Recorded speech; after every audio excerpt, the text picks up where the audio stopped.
Painting a community mural is more than just applying paint to the wall. It's about involving the community in the process. To create something that would reflect the history, culture, and values of the community of Bangor, PA. For Jim to have that idea to say, hey, you know, this would be some blank building, this would look really neat here. And then tie in the history of the town and talk to the different community members and have been archiving.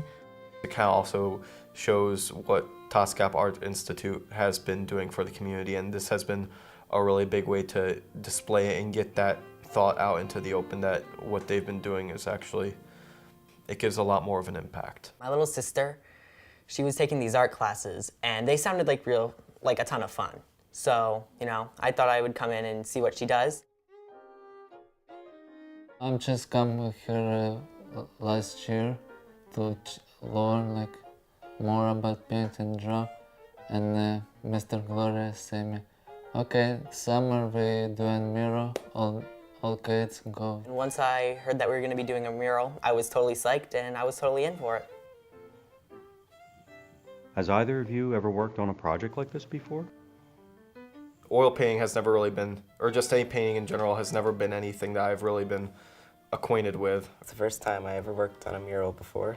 I have never gotten the opportunity to paint a mural before. Yeah, I wasn't just going up to a wall and saying, hey, I'm gonna paint something here. It's great. The kids were from different school districts, from 12 years old to 17. There were 7 kids off and on. You know, sometimes they'd all be quiet.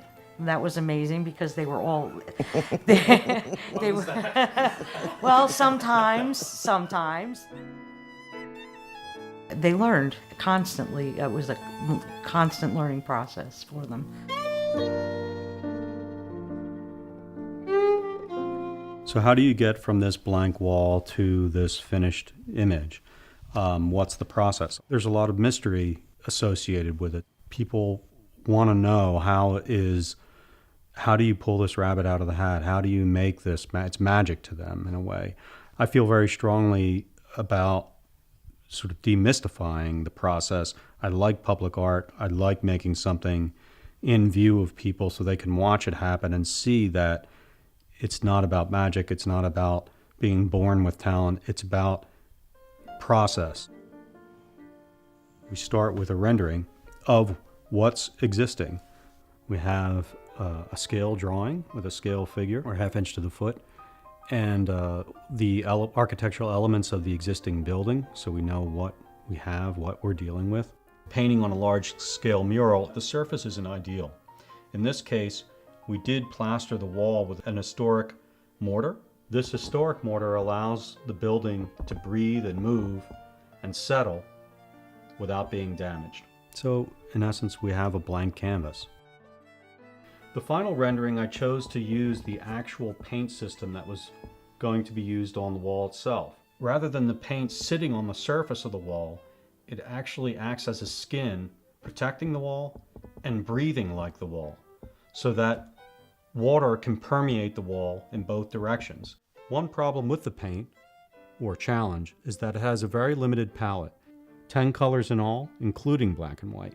That and clear were the only tools I had to represent an infinite palette. Sometimes matching the paints were a little hard to actually get it to look the same. You had to do a lot of time and work. Trial and error, getting different colors, trying to put them on the building, realizing that they didn't work, and then trying to just do more and more and just keep on going with the process. Whenever I would go to paint, I would put too much paint on my palette, and Mr. Gloria would drill me on it and drill me on it and drill me on it and drill me on it. From there, we start to formulate ideas in meetings. For me, it actually started with a back of a placemat sketch. It was a design committee, myself, meeting and discussing. It's the first large-scale mural in a town, so the impulse is going to be, we want all of it. We want the town's cultural history. We want the town's ethnicities. We want all of the events of the town. We want every building in the town. So my job is to guide the process to get people to focus and to come up with more of a singular idea. I started with 3 arches as framing devices and also as a way to create different layers of a mural. Some of these ideas may have stayed, some get cast off. One of the techniques that have been used for ages is in transferring a small-scale image to a large-scale image, creating a corresponding grid on the rendering and on the actual wall. I didn't think that there would like be a grid that we would have to follow, like a set thing. I sort of figured we would just sort of go at it, which now when I look back and thinking about it, like that would have turned out terrible. So the first part is creating the cartoon of the image, which is just an outline. It comes from the Italian for cartone, which is big paper. The architectural elements are just drawn directly on the wall. Going grid by grid, the students painstakingly transferred the figures, the flags, the stripes, and every other element in the image. And you have to make sure everything gets transferred properly so that way nothing looks out of proportion. I think it was like what? It was like some weird number. It was like 1 inch and 1/8 of an inch. I had it off because I forgot a number when I was measuring it, and we had to like completely take the thing and move it, and we had to move the column over like 1 inch and 1/2 inch, and like we lost like what, a day of work because I had forgot this number, and I was like, oh. Because he gave me like these important jobs, and I'm like, I can't do this. And turns out I was right. Because it's obviously, some of it's going to look similar, some of it isn't. It's part of the fact that there's more than one person just working on the mural. It kind of shows that you let other people's ideas come into play, and it's pretty interesting that way. The way they worked together, how it changed. In the beginning, there was a little more tripping over each other, and then in the end, they were like a group. He was a little worried about maybe messing something up, but Jim reassured him that he wasn't going to, and taught him the whole process of what steps to take and how to overcome those little difficult challenges. But When I had to redo the bricks 4 or 5 times over because I couldn't just get those lines right, I'm actually happy that I didn't say good enough. I actually did have to repaint lines on the flag a lot, like the stars, because I couldn't just get them in line how they were supposed to be. But I finally did after a few tries. The one day when I was there, my granddaughter, Evan, there was another student that was there, but wasn't there at the time of learning a process that Jim had taught her. And she took the leadership at 12 years old to show the other student that was older how to do what they needed to do. The perspective in the mural project actually gave me a head start in the CAD class that I'm taking. Art's been a lot more fun now that I understand perception of 3D objects. Most importantly is, where is the viewer standing? If someone was walking down the sidewalk and they first see this mural, how do I represent it so that that makes sense to them, that ideal place when they first are affected by the mural? So from that point, the design springs. All of the buildings line up, or vanish, as we say in the trade. All of the people, everything diminishes or shrinks to that point. It's what pulls you into the picture. On the sidewalk, 25 feet away. Final design element of the mural is to integrate it into the landscape of the town itself. It's positioned exactly on the street that the picture of the mural is. You look down the street and you kind of step to the side and, wow, this is how it was in the 1800s and this is how it is today. And it's also not just a mural that would just be about any sort of abstract work. It's actually a mural that's talking about something. When I came to the design meeting and I added the marching band in the rendering, she said, oh no, that's not the 4th of July, that's Old Home Week. A typical thing of that era where a town would kind of have a homecoming and they'd have a town party. It turns out that this Old Home Week depicted from all these photos was 100 years ago to the day when we were going to complete the mural. One of my favorite aspects of the mural is when we painted it, we actually used real people. Visitors to the mural began to tell us stories about the town, that they had lived in this building, occupied businesses, that their ancestors were shop owners or postmasters.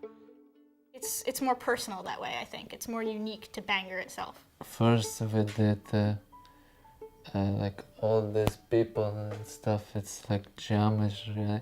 When you're drawing a building, it's just a building, but when you're drawing a person, you need to sort of capture that personality in their face. I did a lot of work on Mary Steckel. A businesswoman from around the turn of the last century.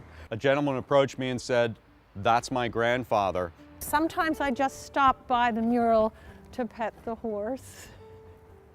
Gertrude Mary Smith Bodie was the first African-American graduate of what would become ESU in 1904. Their 99-year-old daughter was brought here the day of our dedication, and she touching the images of her parents.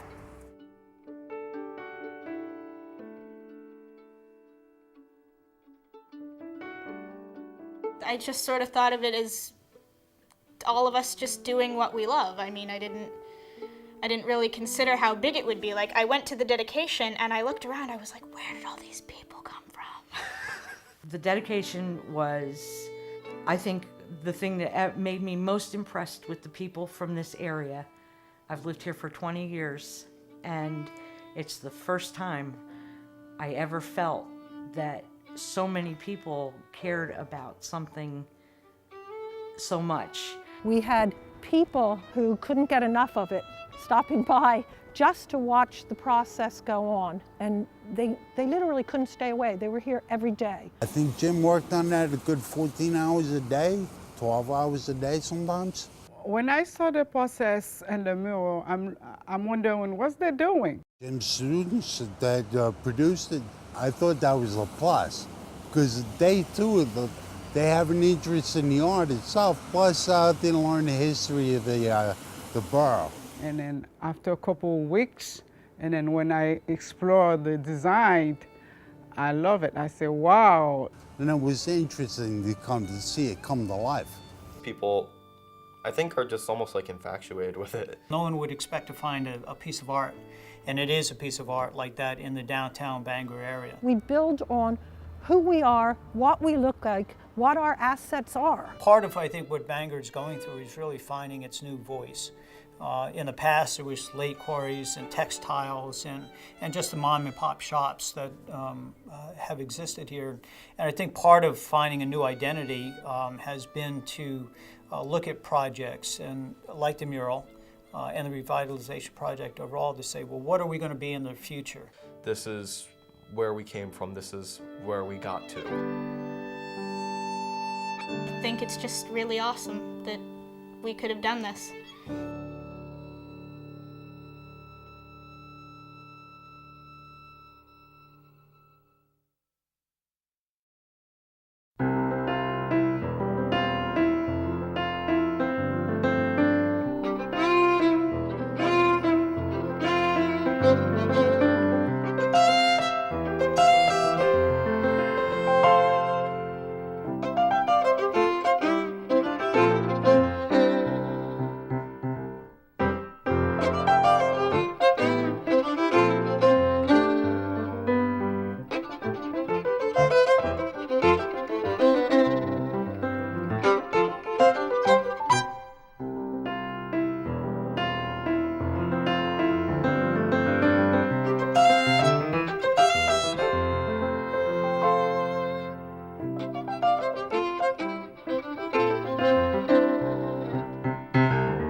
You can tell people, meet at the mural, and they know what you're talking about.